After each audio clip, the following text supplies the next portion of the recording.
All right. Hello, everyone, and thank you for joining us on National Imagine a Day Without Water. On behalf of the Environmental Finance Center Network, welcome to our webinar, Imagine a Day Without the Water Workforce, Strengthening the Water Sector Pipeline Through Entry-Level Opportunities.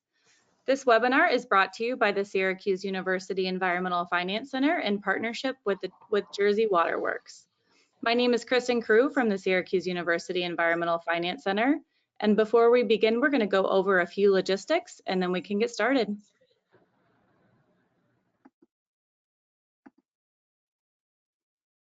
During the webinar today, everyone will be kept on mute to ensure audio quality. If you have a question, please type it into the GoToWebinar question dialog box anytime throughout the session. We will be saving your questions for a facilitated Q&A session at the end of the presentation. After the webinar, you will receive a follow-up email that includes a link to the recording and other information that you may need. You can also download the slides from today in the Handouts tab in your GoToWebinar control panel.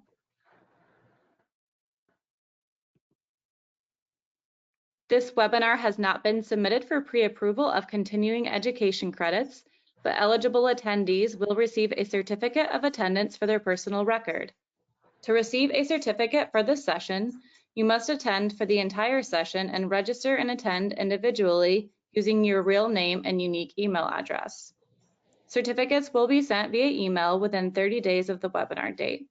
If you have questions or if you need assistance, please contact smallsystems@syr.edu.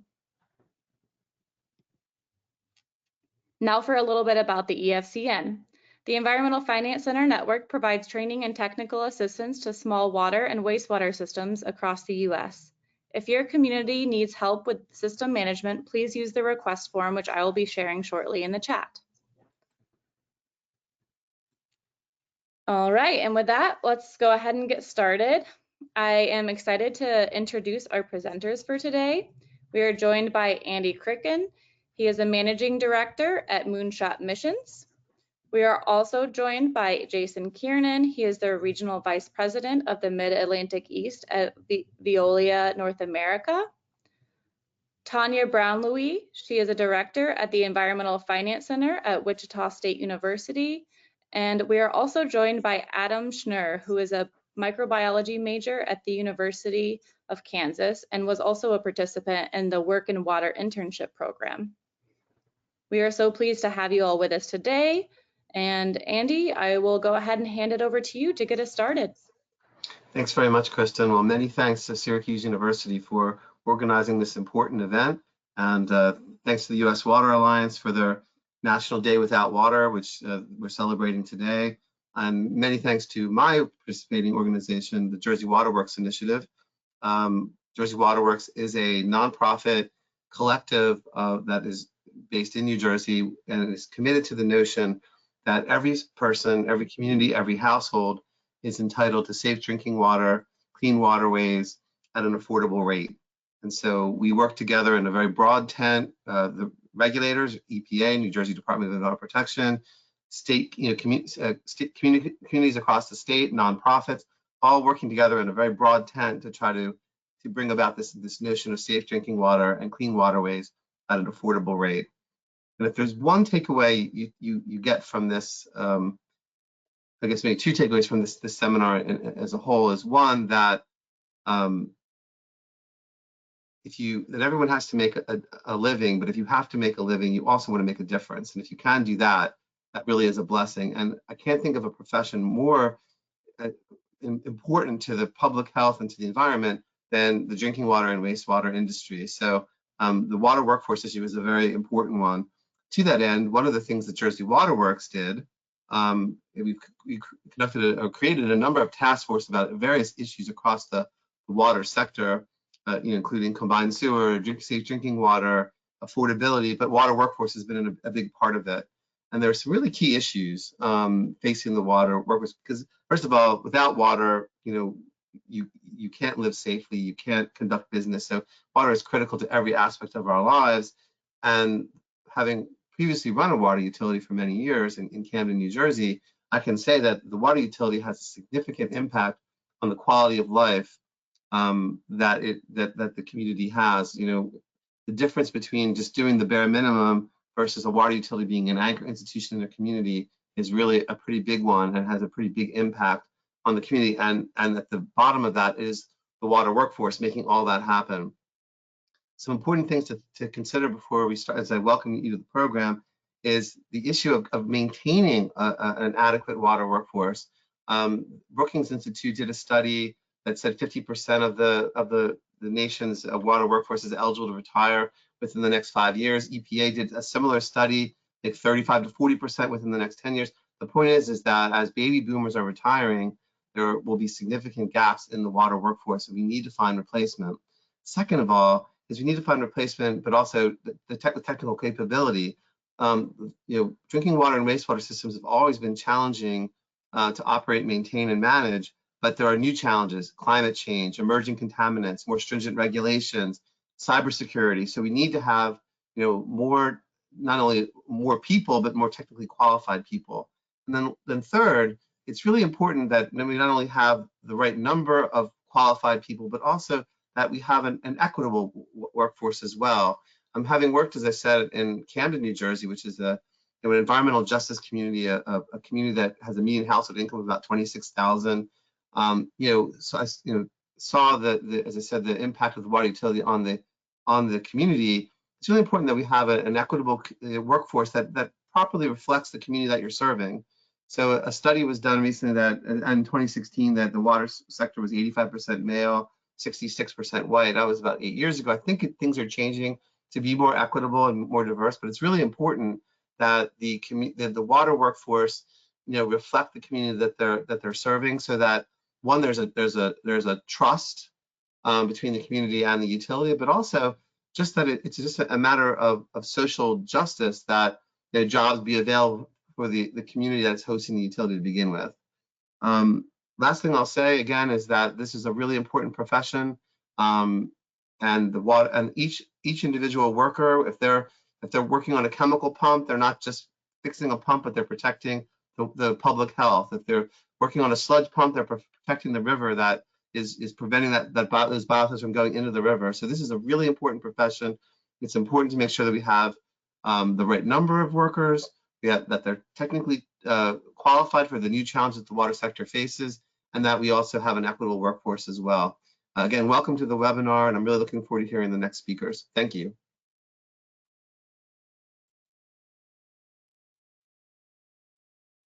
Thank you so much, Andy, for those important highlights and for noting the importance and the current challenges of the water sector and the water workforce in our country.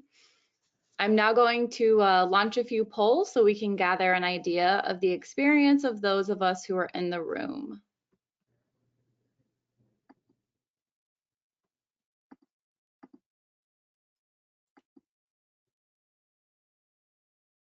All right, first poll is launched. Does your organization currently offer an internship or pre-apprenticeship program?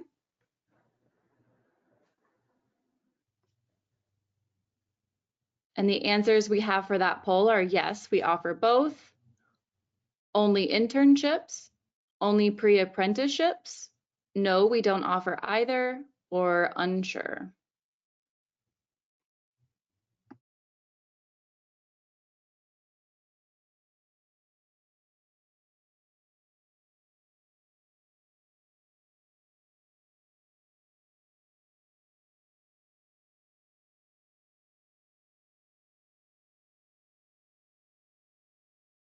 And go ahead and get your answers in. I'll be closing the poll in just a couple of seconds.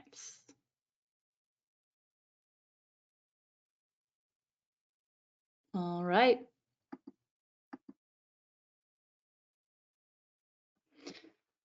All right, so we have a range of experiences in the room with us today.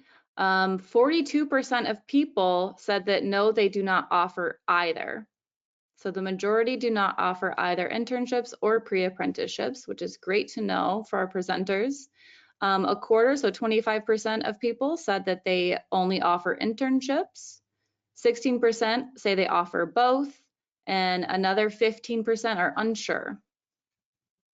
Thank you all for answering that question, and I'm going to go ahead and launch the second poll we have.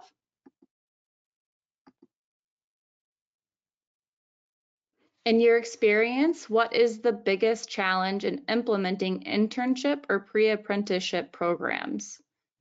And the options are funding, lack of available mentors or trainers, low participation from potential candidates, lack of support from leadership, or other. And feel free to type that into the chat and I will read it aloud.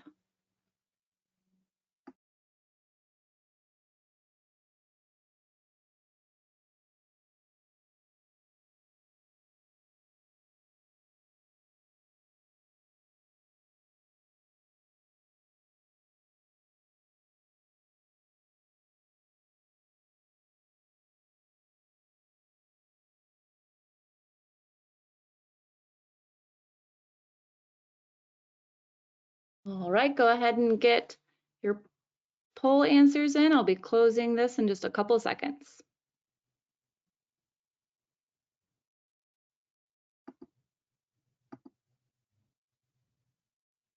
All right, so as I would have imagined, there is a range of different experiences here.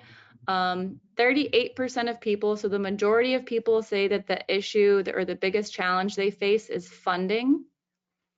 The second most popular is the low participation from potential candidates at 25%, but right below that at 24% of people say lack of available mentors or trainers, and around 10% say lack of support from leadership.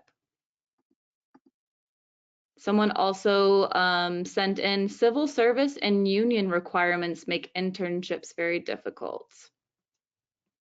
All right. Thank you all so much for participating in those polls and giving us an idea of who's in the room with us today. And I am going to go ahead and hand it over to Tonya Bronleewe. All right, thank you. There we go, sharing my screen. Somebody give me a thumbs up. Can you see the slides? Perfect, okay. So really excited to be here talking about the water interns, the future water leaders of our country, and just how we inspire the next generation of our water workforce. I brought along with me a previous intern. Adam is going to talk with you in a little bit and share his story, and his is the best part of the whole presentation, so I'll do my part quickly and just share with you a few of the resources and things we have available, because I work for the Environmental Finance Center out of Wichita State University for EPA Region 7, so I cover Kansas, Nebraska, Iowa, Missouri.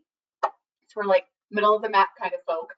And we've got the same issues out here, retiring workforce where we're getting folks in that may not understand what they're getting into and before they get there. And so there's higher levels of turnover sometimes just based on some misaligned expectations. So we just want to make sure that we're pulling in people that know the importance of this work and are really passionate about water and the importance it has in our communities. So I'll just dive in. Maybe if I can get my thing to move forward. Here we go. My favorite thing to talk about when you talk about water workforce is just how important the people at your water and wastewater treatment plants are. These people touch our health, the health of every single person in the community every day, more than our doctors, more than our pharmacists, than our dentists. I see my doctor a couple times a year.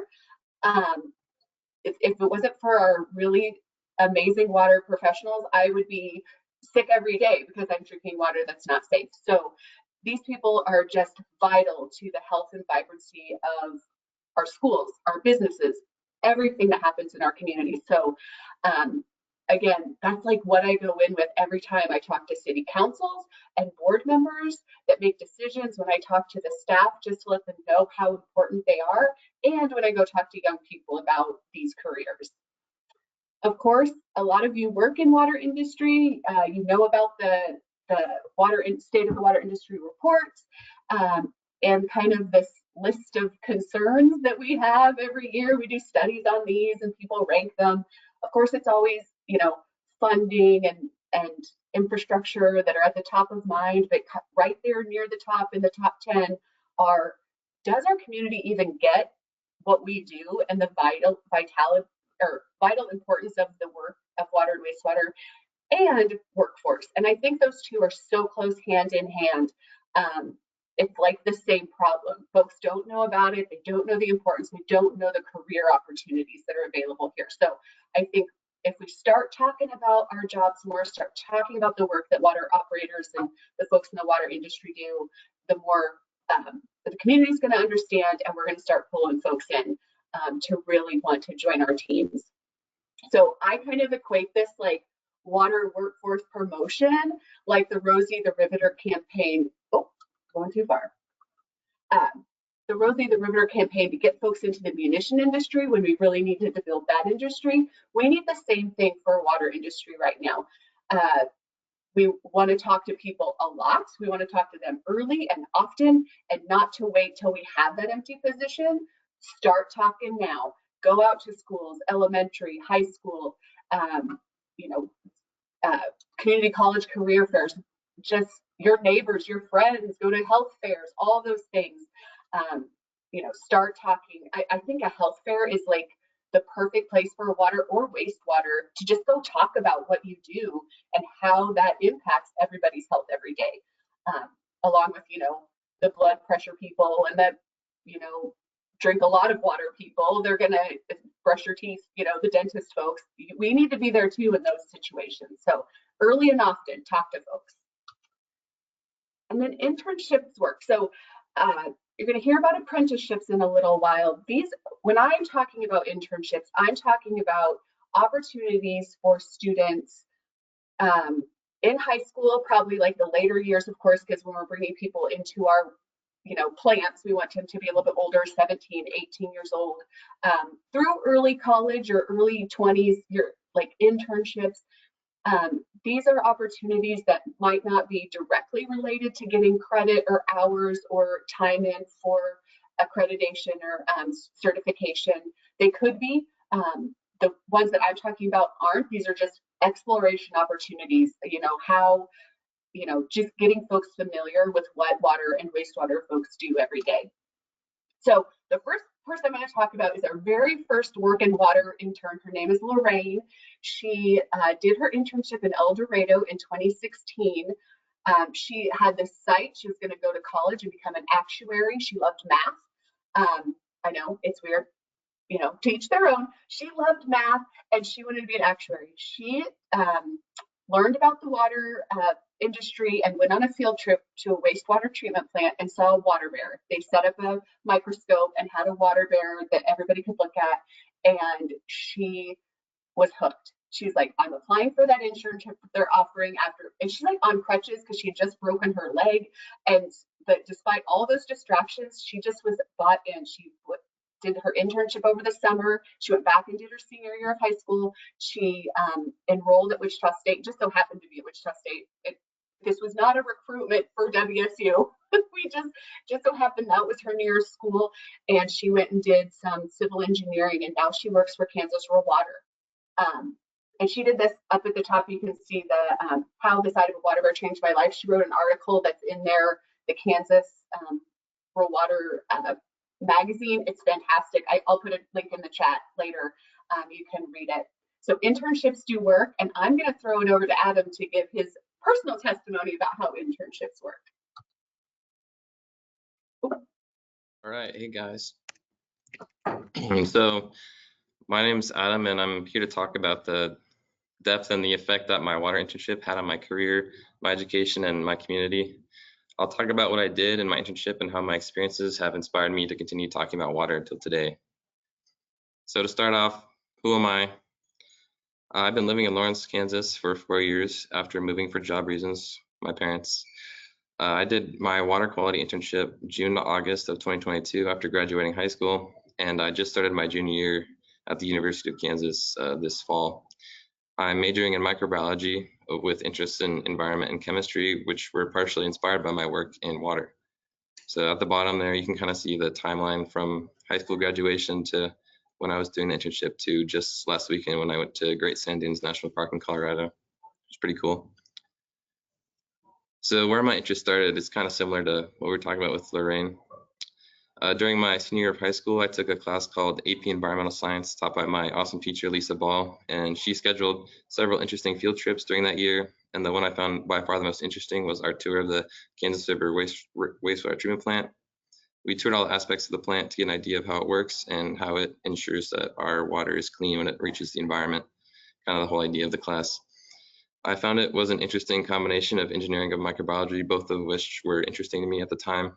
And this kind of put work in water on the map for me, a microbiology major who didn't realize before to what extent we relied on microbes in water treatment to help the environment.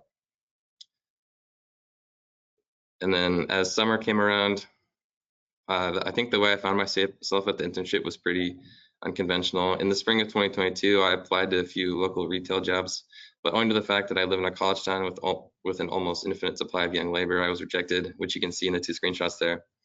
So I figured if finding a job was already going to be challenging, I thought I might as well branch off to other things I might succeed at. So when I was looking at the City of Lawrence's job site and saw the water internship position, I instantly thought of what a cool opportunity would be to explore my curiosities about the processes behind water treatment. I talked with my teacher, Ms. Ball, about the job, and she was able to get help with me with my references because she had connections with the staff there from scheduling those tours. I showed up to my first real interview there and sat down in a conference room staring down 5 people, which was pretty intimidating, but apparently I did well enough to get the job. So talking about what I did there, just so you have an experience of what it might look like, here's some of the things I did. I collected samples for analysis. I assisted plant operators in compliance work, learned about the SCADA system. I did my first real data entry, shadow technicians, where I found an interest in chemistry through the gas chromatography machine. And I did some non-compliance, of course, microbial tests to prepare for my microbiology undergrad. So after the end of my 2022 summer, I began the first year of my college. And in my chemistry lab, I immediately found a place where I could apply my interests and what I learned during my water internship to enrich my learning experience for me and my classmates. We had a water quality testing project where we were to take 2 different samples of different water sources in Lawrence, and we're going to run chemical tests on those 2 samples. Something I learned during my summer as an intern was of an EPA Superfund site in Lawrence called the Farmland Remediation Site. I'm not sure who of you guys might have heard of that before, but essentially there's a large fertilizer plant in Lawrence, which had massive fertilizer nitrate contamination issues throughout its operation with the environment. So I knew from working the internship that there's a sample point that I helped monitor. That monitoring site helped monitor the nitrate levels at the location. So when it came time to take samples, I suggested it as an option to our group to make our results more interesting for our group and the class as a whole when we had to present our project.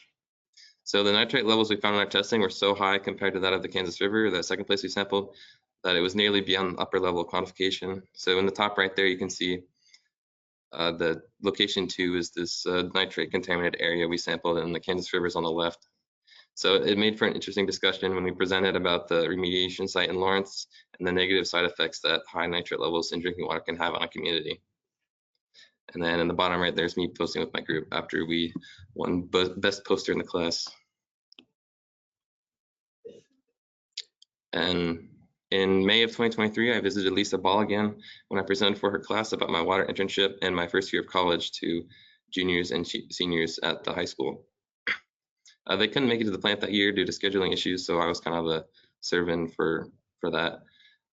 The slides I'm presenting right now were adapted from that presentation for those juniors and seniors, and the students had a lot of questions for me about my behind the scenes in the water treatment, what that was like.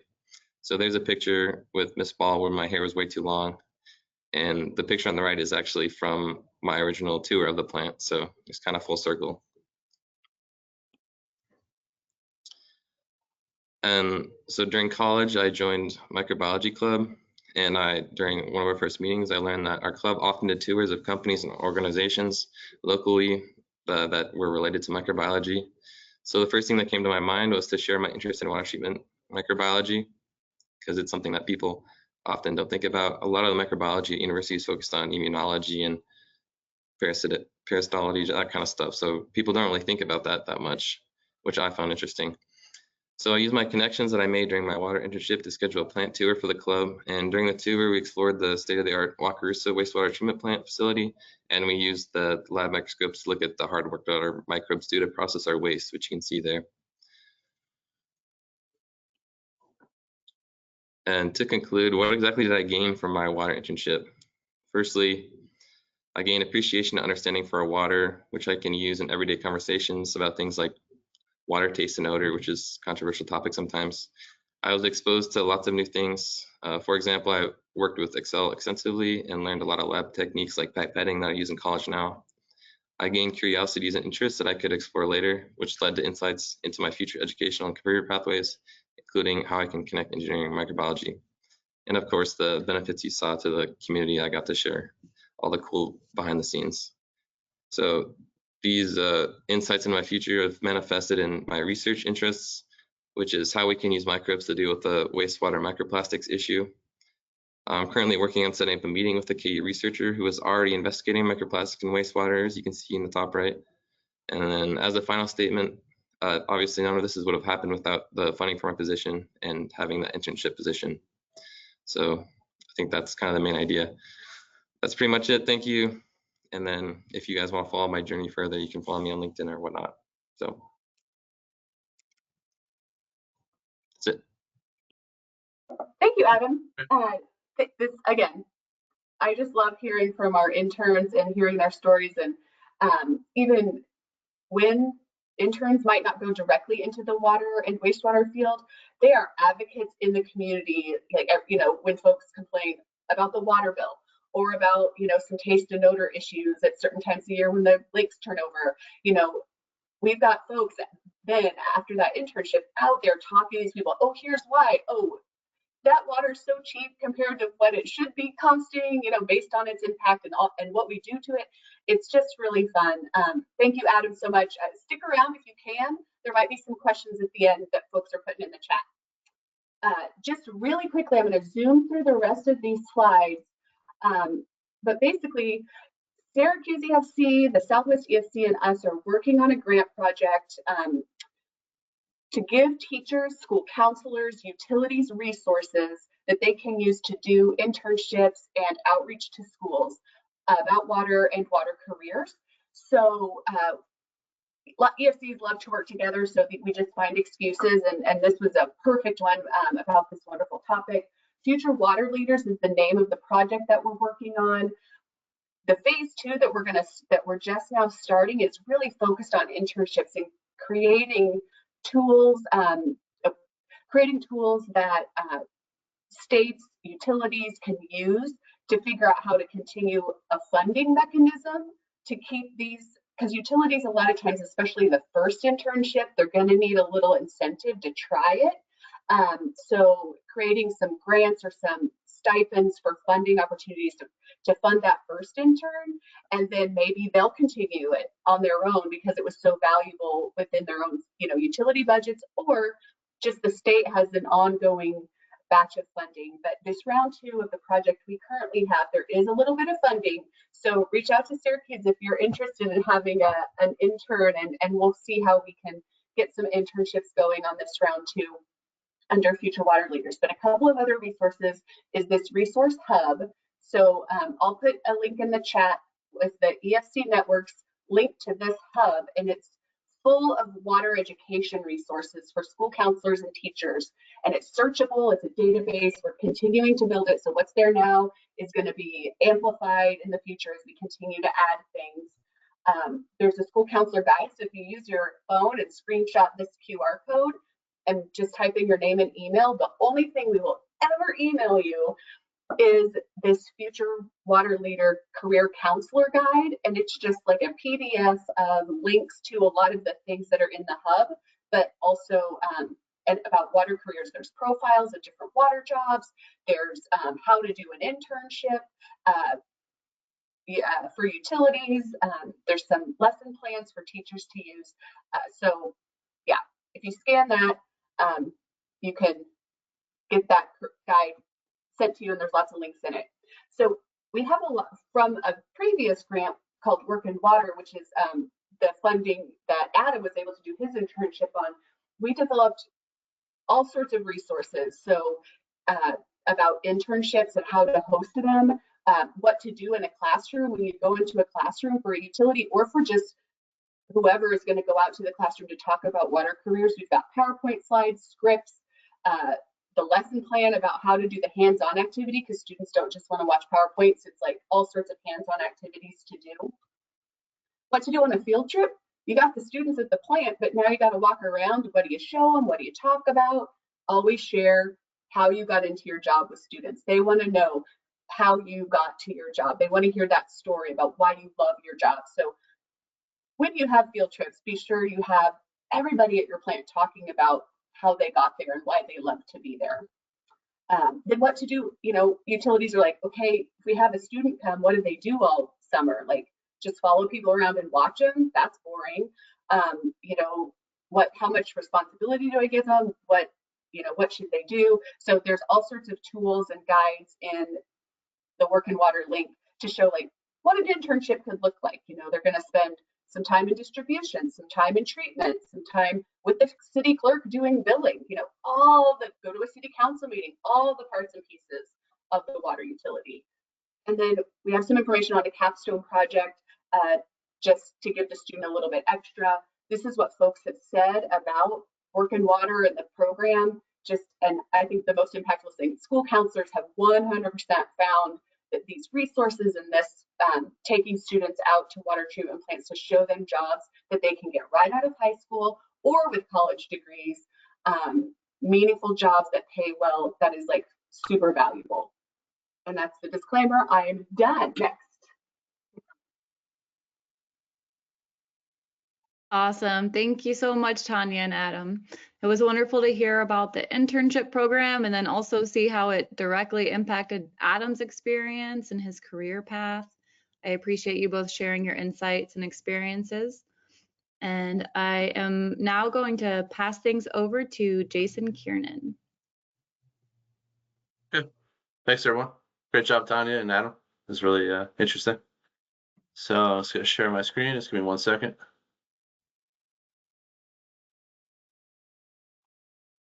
Everyone see that? Looks great. Okay. All right. So good afternoon, everyone. I'm Jason Kiernan from Veolia.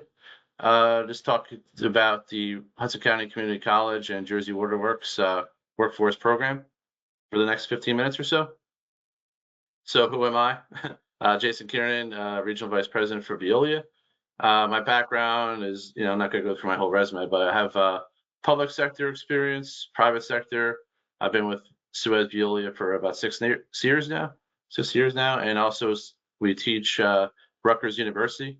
So I teach the industrial wastewater class there at night in the fall, and we also do some partnerships with Rutgers University for DEP licensing, the advanced water class, and intro to water and wastewater. So we're all about teaching and really bringing up the new generation or two of water and wastewater treatment operators.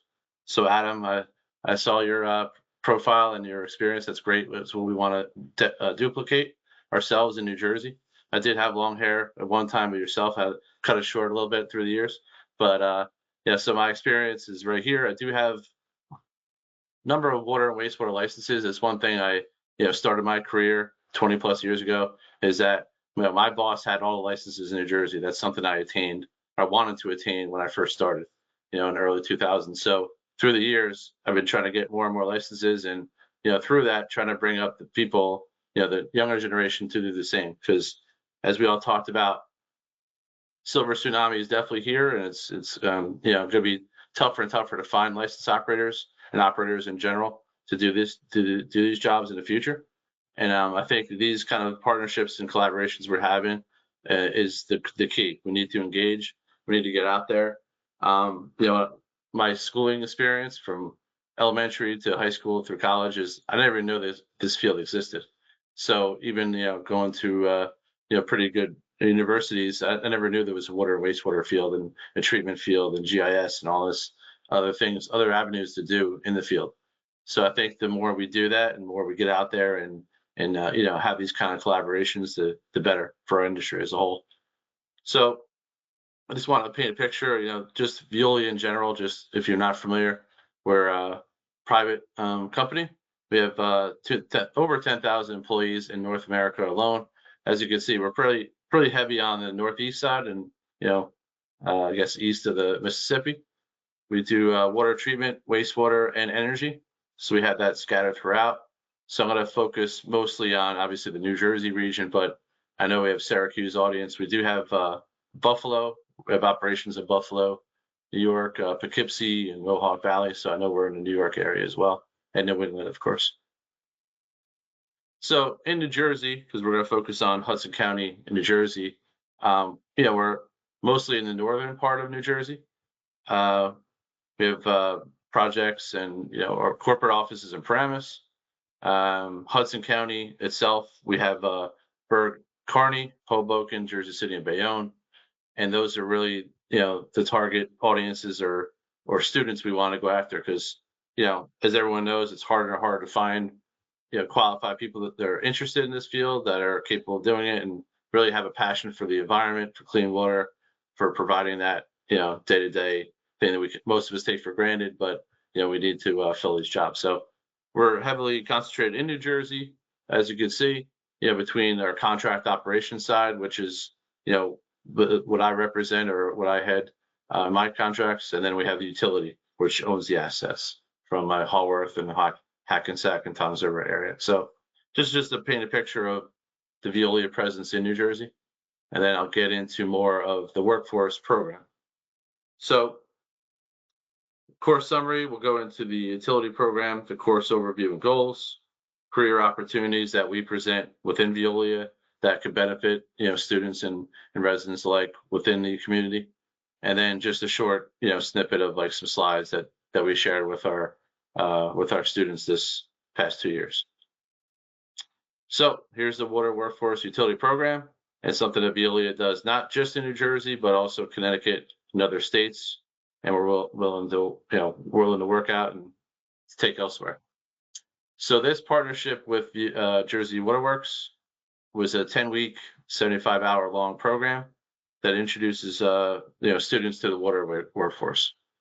So is an intro to OSHA and safety measurements. The blue highlighted part is where we came in as the water professionals, quote unquote, from Veolia, is to do basically an introduction to water wastewater fields and the path careers that are available, which we'll get to in a couple of slides. There was a stipend of $1,300 per participant. I think we had roughly 20 or so students, and we kicked this off 2 years ago. So this is actually our second year, and we still have a couple of interns that are still here from the first year, and then we have the second year is this year. We have 6 interns that'll start in the next month, and we'll get into more and more details of the class itself. So here's just some local publicity, and I know Paul worked on this and everyone from Jersey Waterworks to get that information out there. Smart infrastructure, small communities to get workforce engagement, and this shows the overall scope of what you can do. You can be a lab technician, office manager, engineer, plumber, scientist, electrician, a little bit of everything. That's offered through this. So the course and overview and objectives, we'll meet the instructors. We're all Veolia people, project managers and assistant project managers. So here's actually a picture from day one, in I believe it was July or August. These are Veolia instructors, as myself in the front row, participating as well. So here's our instructors. I helped out a little bit. I mean, most of the heavy lifting, I will say, came from the bottom row here. But here's our instructors from Veolia, John Libetz, Rick Tecchio, who combined, have at least 60 or so years in the water and wastewater industry. So they're, started and made their way through the ranks from, doing meter readings, in the 90s or so, and worked their way up the chain to be project managers for Jersey City, Bayonne, really heavy infrastructure and complicated projects. And then we have Jaron Harrison and Angelo Margolius, who are, on the younger side, are 5-10 year experience that also wanted to participate, and we're very happy to participate and teach, like I said, the next generation of students. I will say that I loved it because when Paula and Jersey Waterworks wanted to do this, I just presented it. I don't know if I finished my sentence, and they already volunteered. Like we had 4 volunteers like right away. They're like, we love this. We want to do this. Very passionate people, and I could be more, appreciative of their time and commitment to doing this. So I'm not going to read everything here, but here's just a basic overview of the courses that we taught. Again, there was other things that the school itself taught on OSHA and safety and some other things. Then we just handled the intro of the water and wastewater topics. So we had set agenda actually started in June through August, couple hour sessions per week. Again, we'll get into some of the slides, but here's just a basic overview of the agenda. And we did do a site tour. I know Adam was speaking of the site tour and Tonya. Those are huge because as much as, it's great to learn the theory and those slides in person, those students and everyone loved to be on the tour and see the Jersey City water system. It's actually in Boonton, West Jersey, but to see them, their eyes lit up. They had so many questions and so much energy to learn and to see the system itself in person. So that goes a long way. So course goals, learn about licenses, identify potential internship opportunities, knowledge of water and wastewater in their communities. So some of that was just, they live there. They live in Hudson County. They're local to it, which we love too, because it's easier for us to find people if they're 5-10 minutes away. Their neighbors, their communities, or they're very engaged with it. So the questions we got, I just saw day one was they're very passionate and they want to learn more about their systems. Even if they don't do an internship, they really want to know all about their system and how it works and what's that valve do and what's that hydrant, how often you flush it. So the just the energy and the inquisitiveness of the students was pretty cool to see from day one. We also taught how to take a water quality sample, and this passes information on to their friends and family who might be interested in it too. So career opportunities within Veolia, there's all different career paths. So I feel like when I was an operator starting off, I did this on a daily. Like this, people describe, what do you do? I'm like, you do a little bit of operations and maintenance as a technician. You do a little bit of mechanical work. You do some GIS, some data analytics, some research, and sometimes you're a lawyer almost, or compliance and safety and stuff like that. Communication. So all this is different career paths that are available within Veolia itself. There are, specific jobs for each one of these and beyond, I guess. So environmental scientist, customer service, plant operator, et cetera. So it could go from, high school education to vocational school education to college education. So there's a little bit of room for everybody here for career paths. So something that we obviously advertised during our classes and we saw people that are interested. We had a few students that are interested in GIS. They love it. They do it. They're really passionate about it. So we're going to have an intern just focus on GIS for Bayonne and Kearney. We have customer service person, a little bit of background. So we're going to have them in Jersey City, for instance. So, we're finding these niches and students that can hopefully find a long-term, workforce career path. So here's something that we just shared, from the first couple of days in the class, just a link to Veolia jobs, what's out there. So that way they can see firsthand, like maybe it's something they didn't even consider when they first started taking the class, or, maybe they have family in Massachusetts. They're like, you know what, I want to move. I want to be mobile in my career. I want to start a family in Mississippi, for instance. Whoever wants, just there's careers out there that we want to just showcase that, hey, there's plenty of opportunity within Hudson County, but there's also careers outside of that as well. And just some more, more jobs within the New Jersey region in all different ways, operations role, engineering and management roles, and business support roles that we shared with the students as well. And here's just some snippets from the water wastewater classes. So we just went over this pretty much day one, the introduction to water utilities. So we have 3 main jobs as a water utility. We have oversee water found in lakes, rivers, and other places, which is watershed management, to treat or clean the water so it's safe and drink to use, water treatment, obviously, and then water distribution, send the clean water out to the public through pipes. is water distribution. So that's just some of the main 3 jobs that are water utility related. Here's a slide, just an overview of a water treatment system that we showed with the students. And might be familiar with most of us out there, but just we want to start with the basics and have as much visual as possible, videos, participation in site visits to share with the students as well. And like I said, distribution system. A lot of us, if you're in Hudson County, any of us out there, you see us in the streets a lot. So we're flushing hydrants, we're responding to main breaks, we're turning valves, we're at service line testing or meters appointments. So we just wanted to describe that component because I think most of them think just water treatment. You're in the plant all day. Well, there's stuff you're actively in the field a lot. You're outside in hot and cold weather, but also there's a career path for there. Excavation, construction, all that stuff goes into it. And one important one is water compliance. Obviously, we talked about it a lot today. Is just that we want to make it safe and usable for everyone to drink. So we sample. We have lab sample. We have a lab in Haworth, New Jersey. At lab samplers, that's the only job is to sample water quality every single day for certain parameters. So just some of the field, parameters or jobs that are out there for the operations firms or people that are interested. And yeah, we've kind of presented like this too. If this career might be beneficial for you, if you might be interested in it, if you don't mind working outdoors, you like to find out how things work, curiosity, I think that's a huge thing. To find people that are curious about their jobs or how the wastewater system works.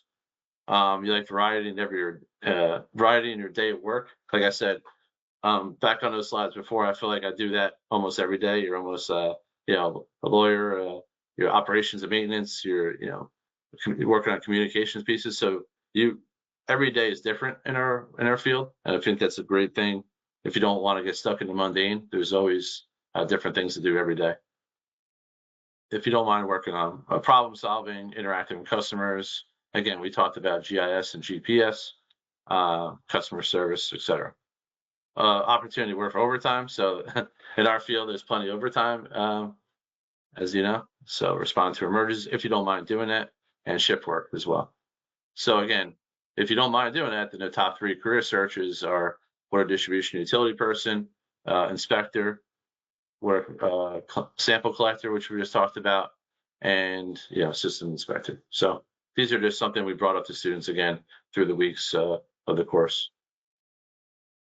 And just in general, we do this not just in Jersey. I wanted to focus on New Jersey today, but we also do this within Connecticut and New England area. So that's something our CEO actually just spoke in the WEFTEC last week about this internship program we have within Veolia, our partnership with Hudson County Community College and other institutions such as Springfield Pipeline Program in Massachusetts, and then the Connecticut high school curriculum that Scott Beanie does in Connecticut with Veolia.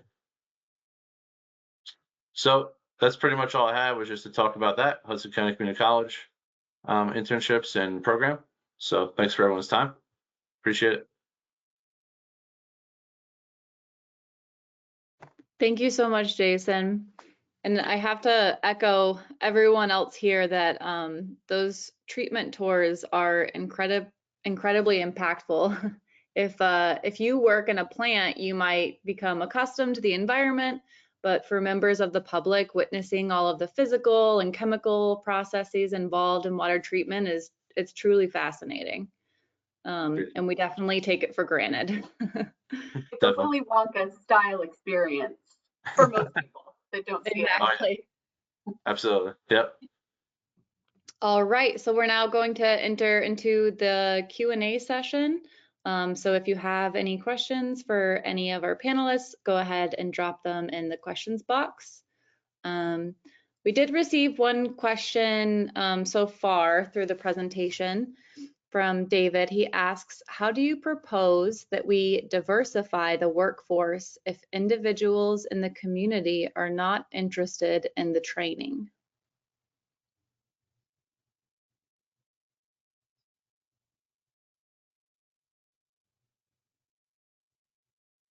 Well, I think there's, I mean, as you've heard, the water treatment process is a very complicated one, and it's very important to the public health and to the environment. So training, of course, is essential, but to go back to what Tonya, Adam, and Jason have all said about the benefits of a water career, you know, a steady job, a job that really can't be relocated, you know, the utility has to remain in place, and the opportunity to not only make a living, but also make a difference for the community you live in and the public, the good salary, an opportunity for, say, a safe and secure job usually, and also the opportunity for advancement, and also overtime. So I think the key is to make them recognize that the training is essential for them to do the job well, so that they can, you know, not only better the benefits to society and to the environment, but also for themselves and their own, you know, career development. I've I don't know if heard. this. Oh, Oh, go sorry. ahead, Jason. Good then. No, I just want to say real quick that I don't know if this answered the question, but I agree with Andy, and that we even started going to the elementary school level. Like we said, we're going to vocational schools, obviously at Hudson County Community College in New Jersey, but we even started going to elementary school. Let's start in generational ways and just get them educated on drinking water. Where does it come from? Just start with the basics, and it's going to take that. I mean, you're going back and back to start at that level. But sorry, ahead of time. Just want to mention that. Well, I was just going to say, I acknowledge that a lot of small communities, it is tough to, you already have a small base of people from which to like pull someone from your local community to work at a you know, the water utility and the wastewater utility. So I have seen also for small communities that are near or, you know, within an hour of large communities and large systems, creating a partnership. The large communities get lots of applicants because the salaries are really good, and you know, it's just a bigger pool of candidates. But is there a way to connect with the medium and larger systems near you? If you're having trouble getting folks interested in the jobs you have available, is there a way to create some sort of step through process of getting someone new to maybe come and work at a smaller system in a smaller community for a few years, get trained up, become, you know, really knowledgeable, work up through their levels of training and certification, and create this kind of cycle of, you know, using your community as well as part of the growth process available for, you know, a larger system. And that also, you never know, you might pull someone in through that process that thinks they're going to go move to the big city at some point, but they end up in your small town loving small town life because of how flexible it is, the community that you live in. They just didn't know they were a small town person before they got there. They might end up being there for 20 years. You don't know. And I think the more we can see ourselves less as isolated and competing for workers in our field, we can collaborate and create, you know, shared, you know, staff, shared workers, maybe, you know, figure out how your communities can work together to create that workforce that's flexible enough to meet the needs of today. Just one idea. And it'll take time. I agree with all that. One other thing I'd add too is that I forgot to mention is that one thing to really stress is that a water operator job is really is a very like a portable credential. I mean, everyone in every community in every part of the country needs water and wastewater services. And as Jason said in his slide, it's not just water operator. You can be an electrician, a technician, an accountant. There's all sorts of, you know, support services as well. But it really is having that kind of experience is a portable credential you can take anywhere in the country. So there are a lot of benefits. But I agree with what Tonya says. One of the challenges, especially in smaller parts of the country, rural parts of the country, is finding enough people. And so in those instances, like maybe a shared service opportunity, like Tonya was describing, is a way to go. Real quick, I'm sorry. In Southern Illinois, there's a cooperative where these 15 small communities all banded together because they didn't have enough people, so they have a cooperative that sort of approximates regionalization. But they all maintain their system separately and have this cooperative shared service approach. That's a great point, Andy. And I think too, something that I have realized in like being in the industry is that um, water professionals are public health professionals. And I think that we don't always focus on that aspect of their job, that they are critical to public health. But thank you all very much. And the next question is for Adam. How did you hear about your internship? Would you suggest where utilities could advertise more if they have internships that are for high school or college age young people, where they might hear about the opportunities?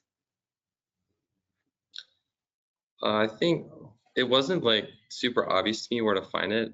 Without my teacher, I don't think I would have ended up where I was. So I think we talked a lot about the field trip. So if there's like a pipeline from field trip to maybe like an internship thing, I think that'd be an awesome idea, because like I talked about, and some of the other interns, they found their interest in the field during their field trip. So I think that'd be a great time to advertise. I just ended up finding it on the Lawrence Jobs website. I didn't. And then I worked with my teacher that she mentioned that it was there for me. So I think there's definitely some work that could be done there. And that was just an idea that I had. Yeah, I think if you're wanting to do like a high school or, early college internship, you've got to can't just put it out there and hope the young, the people find it. You got to go to the high school, work with the student or the school council. The school counselor is like a great resource. I don't think we use enough. Teachers are so busy; they're maxed out. Adam's teacher, she had that special class, and they had a whole water unit, so she was like the perfect person to go and do this with. But if there's not that opportunity at the school that you're targeting, or the school in your community, just go to the counselor. The counselors are always looking for jobs to promote for students that are highly capable, but just might not be like on track for college or not wanting to go right into the workforce and think about college later. So they know those students and they know who to kind of ping to steer towards an internship.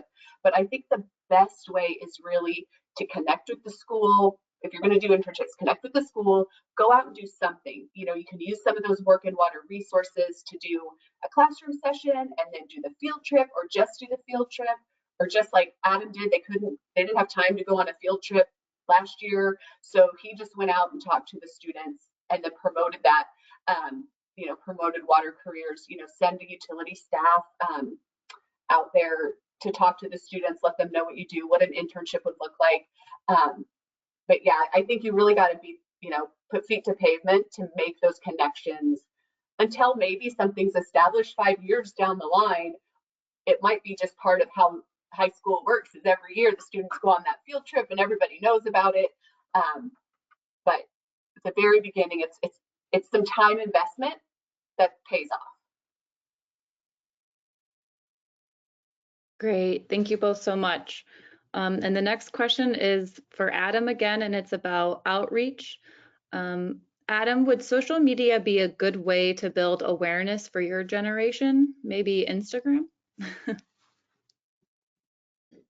I'm not too sure about social media, but I just don't really have much experience like in that area. But I will say a lot of the first question we had, the messaging around environment and climate change and what has been so strong for people in my generation. So I think advertising work in water as a sort of a way to directly affect your environment in a positive way, and all the different career pathways you can go is a great idea for connecting with students in my generation, just from my experience. But as far as social media, I don't know. I don't think our like local utility has like a social media page or anything, but I know that there's like newsletters and stuff locally that the community reads that I think that would be useful for posting that kind of information on. I would like to chime in. My name is Daphne. I'm from Newey Pick here in Lowell, Massachusetts. We have had a youth outreach program working with the Lowell wastewater utility for about 30 years. We get them, the students, from Mass Hire, so they're a local organization that already hires just students in the summer to give them jobs, but we specifically do like a work and learning experience. So aside from that, we are hosting a seminar at a technical school in the area, and the community I believe, reached out to the technical school, and the technical school reached out to us to host that. But I think it's really great. So while they, have plumbing things, electrician programs, they also do night school for adults. And so we're targeting to like the night school people and the high school students that are in those trade routes. So that can be something good in your own community to reach out to those types of people. Thank you. Don't hesitate to think about those like second or third, fourth career folks. It was funny when we did a tour for the city of Wichita folks, and we had like 8 different school counselors bring their students, and we did the whole tour thing. The school counselors were the ones that were like, they're touring a wastewater treatment plant. There's like, maybe we went into the wrong career. This is so cool. How much do they get paid again? So I started to feel kind of bad. We were like starting to suck away the educators into the water industry. But yeah, think about even the public health folks. Maybe a nurse is burned out in your community, but public health is still their passion. Like, there's some folks to, definitely want to focus on the youth and the young people, but also there's always somebody looking for a new gig. Great. Thank you so much, Tonya, and thank you, Daphne, for sharing your experience as well. Well, that's all the time we have for today, and that's all the questions that we have as well. So a huge thank you to Andy, Tonya, Jason, and Adam for sharing their expertise with us. Following this webinar, each of you will receive a follow-up email with the slides from today, as well as a link to the recording of this webinar. We also ask that you please complete the webinar evaluation following the webinar so you can let us know your thoughts on today's session, as this helps us plan future webinars that are on topics that are important to you. Thank you again, and we hope to see you all at future EFCN events. Thanks, everyone. Thanks, everyone. Thanks for your time. Good luck, Adam. Take care.